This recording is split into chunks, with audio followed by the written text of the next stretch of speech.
the Chris Eubank story is an exceptional one. Yeah. And you and Chris have been very tight over the years, haven't you? Yeah, I think in a sort of bizarre way, we still are in a way.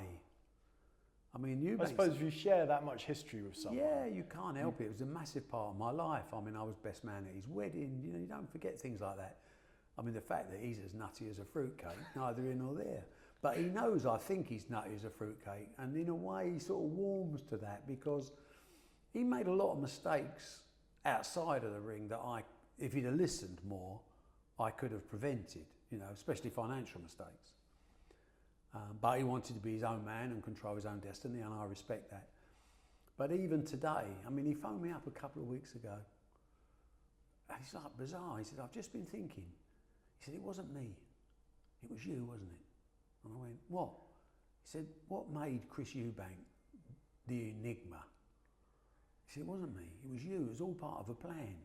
I said, well, yeah, in the manner of speaking it was, but I needed you to be the role model to play the part.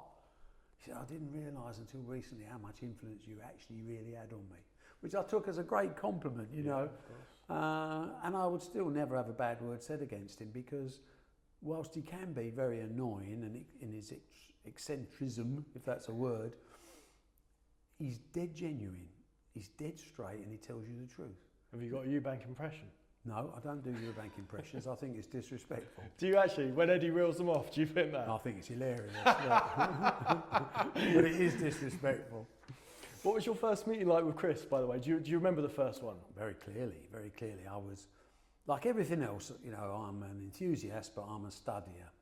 So I put in the hours to make sure I know, hopefully, what I'm talking about. Eddie does the same. You know, if you watch Eddie in an interview now, reels off fighters, right, left and centre, records, everything. And that's impressive, but there's a lot of work gone into that behind the scenes to get to that position. So in those days of getting involved in boxing, it's whenever we are, 1988 or something like that, I'm following boxing. So I follow boxing, follow results, I read up, I go, I watch. And I'd seen this kid Eubank, and funnily enough, what impressed me was I think he boxed Logan, who went on to give Nigel Benn a hell of a fight at the Royal Albert Hall.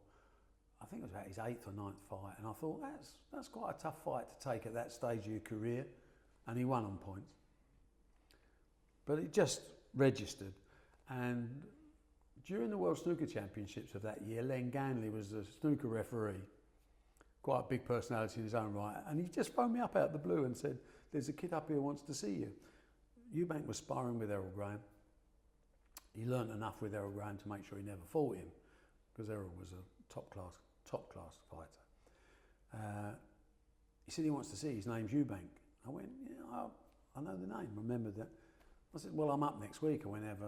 I sat in the Grosvenor Hotel in Sheffield, and this figure just drifted in, swaggered in, you know, didn't have a pot to piss in, but he had that charismatic way about him. And his first words to me, I went, Chris, Barry Hearn. And he went, Mr. Hearn, he says, my name is Christopher Livingston Eubank. I'm an athlete and I know my worth. I thought, I'm super impressed with you, mate. I just fell in love with him straight away because he was so different, you know. And you dream of having, as I say, flag bearers, you know. I needed, in snooker parlance, I needed a Steve Davis to do what I wanted to do in snooker. It's quite selfish. You know, I knew what I wanted to do, but I needed help to get there. Sure. And I looked at Eubank, you know, straight away, happy days. And we did a 3-fight deal. I paid him 2,000, 2,500 and 3,000 for his next 3 fights. There were 3 rules of fighters that he said, there are only 3 rules. I don't fight southpaws, I don't fight undefeated fighters, and I don't fight anyone under 25. Okay, that'll do me. We breached those rules a couple of times later on, but at that stage, that was it, black and white. I said, I'll give you £300 a week wages, but he said, and if I get beat, you don't have to pay me the £300 a week.